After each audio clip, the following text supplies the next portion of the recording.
Welcome back to the channel, everyone. I want to talk to you today about doing deals in big major cities, big states, where you'd probably be like, man, the competition is so heavy, so fierce. Today we're going to talk about how to do deals, how you can do deals in New York. Let's dive right in.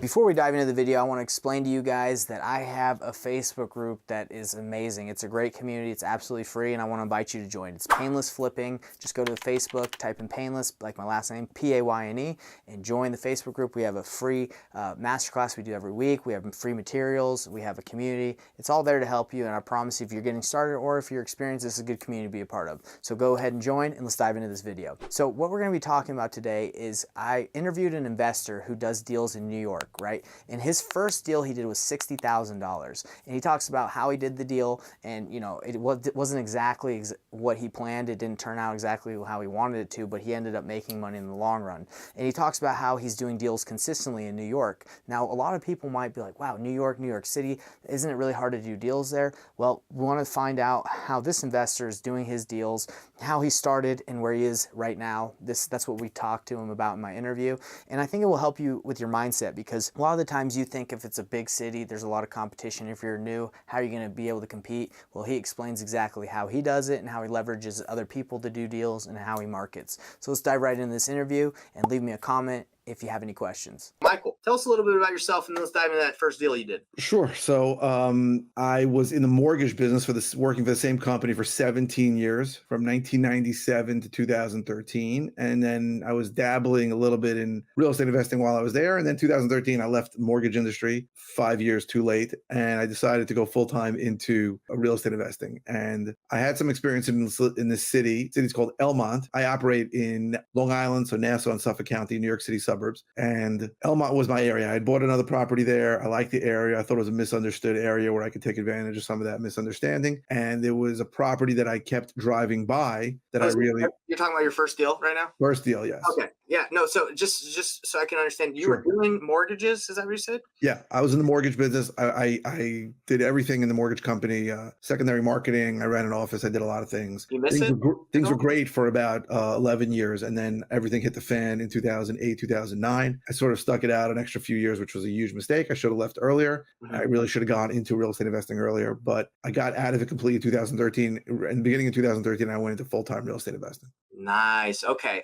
Because I wanted to clarify when you said you got it too early. I didn't know at what time point you did that. Okay, cool. So So let's dive in this first deal. You said, hey, it took a while, and I think just from you telling me a little bit before we hopped on, it seemed a little complicated. It wasn't just a wholesale deal where you just get it and then you sign it. So a couple things. Really, for the first 4 years I was in business, from 2013 to 2017, I didn't even know what wholesaling was. I had heard of it. I thought wholesalers were like knuckle dragging Neanderthals who try to make like $500 on a deal. I thought rehabbers were the guys who made the money. So I didn't really understand the whole concept. I didn't do any marketing direct to seller for those 4 years. I bought everything at live. I went to live auction in my county every single week. I bought at online auctions, and I bought from REO agents, so real estate owned agents, bank owned property. And there was a lot of that then, because a lot of the crap from 2008, 2009 in New York, everything takes a lot longer than every other place. And that was coming out at the time. And in general, we can get into this more if you want, but New York is dramatically different than all the other 49 states. Everything takes longer. There's attorneys involved in every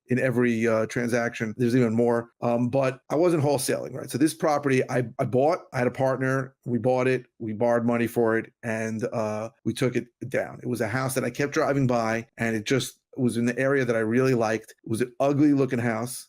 When we got inside, so what happened was I was always dreaming about buying this house, and then one day a for sale sign showed up, and it was a bank-owned property. Oh, wow. So we went inside. The roof in one section, it was caved in completely, and we bought it. I think we bought it for some, high twos, and it really did. Crazily, it didn't need that much work. It needed that roof fixed and the flooring underneath the roof, but it didn't need that much. But it was legally a single family that was taxed by the county as a 2-family, but it was set up as a 3-unit. So happens to be in this area of Elmont, there's a lot of illegal units, a lot of basements being rented illegally. And as they would say, ADUs, right? Accessory or additional dwelling units, but most of them are illegal and Right. the township doesn't like it. But we bought this property, we fixed it up without spending a lot. And Real then, quick, can I ask a question? Does that make it more valuable if it is 3 units, 2 units versus just one? so it's funny. For some people, yes, right? There are people who will look at that and say, this is a dream come true, right? I can live in one of the units and I can pretty much have my mortgage paid by the others. But for other people, they're scared. They're scared because somebody might complain to the town. They may have to kick somebody out, or their attorney might say, oh, no, you have tremendous liability. The truth is, this is a game that's played all the time. But Got it depends on the buyer, is really the answer. Okay, makes sense. So we bought the property and we tried to sell it. Shockingly, no one wanted to buy it because of the things that we just discussed, the extra unit. And we really didn't do a lot of work to it. It really wasn't in great shape. And we had a hard money loan on it. We got raped on our first hard money loan. I think we paid 16% with 6 points, some crazy number. And we Ooh. were so happy to get anybody to fund the deal that we just took it and we used all of our own money for the rest of it. And we didn't know what we were doing. Mhm. So couldn't sell right away. So we immediately rented it. We got it rented in 3 seconds and we were cash flow positive. So it was working out and we You rented 1 unit or did you do the rented 3? all three, to Oh. 3 separate people. Congrats, okay. And then one of the tenants that we rented said that she was interested in a rent to own kind of situation. So we did a rent to own where we gave her a number. I think that number was like 425,000. And we had paid like 280 for it. And everything? Did you did you get a certain amount of money down from her? We didn't. We raised her rent a little bit, and then we let the additional rent go towards her down payment. Okay. We paid an extra for an extra $200, and in the lease it said $200 a month if they execute this option to buy it was going to go towards her down payment. Got it. And then after about a year, and again, we were cash flow positive the whole time, so it was great. She executed, and and we sold it. She refinanced. I'm assuming she got a loan. She got a purchase loan on it. She took money on it. We probably made more than 60 if I'm thinking about it. We probably made more. Yeah, it sounds like it. We might have made 80. Yeah. But it was hard to figure because we were so cash poor that we were taking all that additional cash flow and immediately spending on all of our operations because we needed the money at that time. So looking back at that deal, what would you have done differently? Or do you feel like you executed on it just like you probably would now? Except for the hard money loan, you probably know somebody else that probably give you a better deal, but you feel like you did what was right at that time. Right. And by the way, we refinanced that hard money loan. We got a regular Fannie Mae loan. That probably helped a ton. Yes, that helped a lot. But what would I have done? I don't know if I would have done much differently. I probably would have taken a non-refundable, a bigger deposit when she moved in. I don't know if she had the money. So when she did a rent to own, you mean? Yeah. Okay. Like I don't think she had a lot of cash at the time. Was she your current tenant at the time? And then she was like, "Hey, no. Before she moved in, she mentioned she was interested in rent to own, and we looked at it as this may be the only person that's ever going to buy this, and that's what we did. That's what we did. That makes sense. Sorry, I thought she was already living there, and then approached you guys, said, "Hey, you thought about selling this?" No, but you had that option of fall. Okay. Right. And if we weren't cash flow positive, we probably wouldn't have done it. But with 3 rental incomes coming in, we probably would have better. The only thing I can think of is that maybe we should have kept it because like every property, values have gone up so much and the rents have gone up so much that it would have been a tremendous cash cow. Short of that, I think we did most things right on that. I don't think we really screwed that up too bad. Amazing. So let's talk. So we talked about your first deal, and it seems like you might have had a little bit more experience, or I would say a lot more experience than like the person that just dives in, doesn't know what they're doing. Sounds like you had experience on how to navigate those situations. So for someone that's listening that doesn't, what do you think? Like if they're in a situation like that, would you recommend like they buy it? It's not, they can't resell it. Would you recommend renting it out? I guess you'd have to see the situation, but I think any situation where you can't sell a property and you can be cash flow positive by renting it, and you can, if you have a hard money loan, you can refinance it. Basically the BRRRR method. Right. Then I think it's a good plan. In my area, single family homes are almost never cash flow positive because my price points are much higher. I'm buying stuff for $300,000, $400,000, $500,000, and the taxes here are very high. But if you're in most parts of the country, if you become what's it called, an accidental landlord, right? If you can't sell the property for whatever reason, you can rent it and then figure things out. Hopefully it appreciates, or you figure out what to do with it later. Yeah, unfortunately, we were doing that because of the pandemic. When the interest rates rose, we weren't able to sell our flips, so we had to take them down. Crazy. Let's talk about where you're up to right now, because I think a lot of people that are newer that are watching the podcast or watching this live, they say, okay, he did his first deal. How did he get to the point where he's at right now? And I think you're telling me you're doing about 5 deals a month, right? Right. tell us about that right now. About 7 years ago in 2017, we had grown the business pretty well to the point where I think we were doing 17 rehabs at one time. And when I got to that point, I wanted to kill myself. I was ready to blow my brains out. I mean, materials were going to the wrong place. Contractors were lying. Contractors were disappearing. And I was starting to lose money on deals. And that's not good. And it was almost always my fault. Yeah. And I had a conversation with a guy named Brad Chandler. You know Brad? I love Brad Chandler. He's awesome. And Brad, he was trying to sell coaching then, but he basically told me, you gotta move to wholesaling, and you gotta start marketing direct to sellers. Right. And he really put me on the right path. And since then, I've been marketing direct to seller. That's had a huge change in my focus in my business. The parts of the business that I hate, and I still do some of them, are construction, dealing with contractors, dealing with building departments. Very hard by me. There's a million different building departments. So my goal is really to get to zero construction. I'm never going to get there. But if I could wholesale every house, I would. Very often I can't, either because I'm at too high of a price point and investors won't buy it from me, or because it's occupied and I can't show it.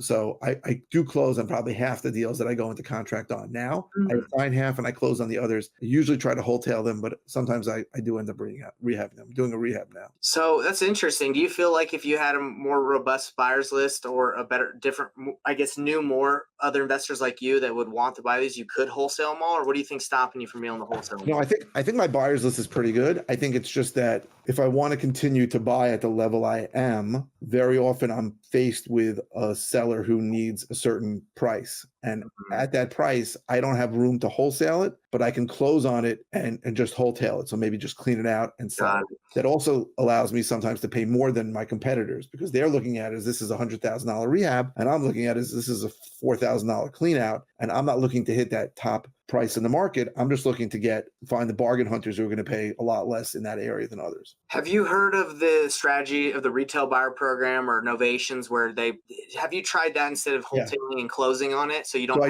I've novated a few deals. I think it's a brilliant strategy. There are certain additional challenges in New York to it, because the seller is always represented by an attorney, and attorneys don't understand what novations are. Novations are only like 8 years old, and my attorney didn't understand them. I had to sit down and teach everybody what they were. But there are huge advantages to doing them in New York also, because closing costs here are so high. So on a typical wholesale deal, like the one I'm doing now, I bought it for like almost $4,000 and I'm putting it out for $500. So in most parts of the country, that's a massive home run deal. I'm probably going to have to pay $50,000 to $60,000 in closing costs on the buy, on the sale, and my holding costs. It's just a crazy part. Yeah, the holding cost is of listing it, right? Because you got to bring the buyer and I got to pay a buyer's agent. I got to pay a lender. I might pay $20,000 in closing costs on the buy. It's insane. But I'll still make 35, 40 grand. So I'm happy to do it. Right. But if I could novate that deal, in theory, this case it didn't work, then I can save myself all of that, everything except the buyer's agent's commission, and I can buy properties with a smaller spread. Another issue with New York, and we didn't get into all the differences in New York. I could talk to you for an hour about that.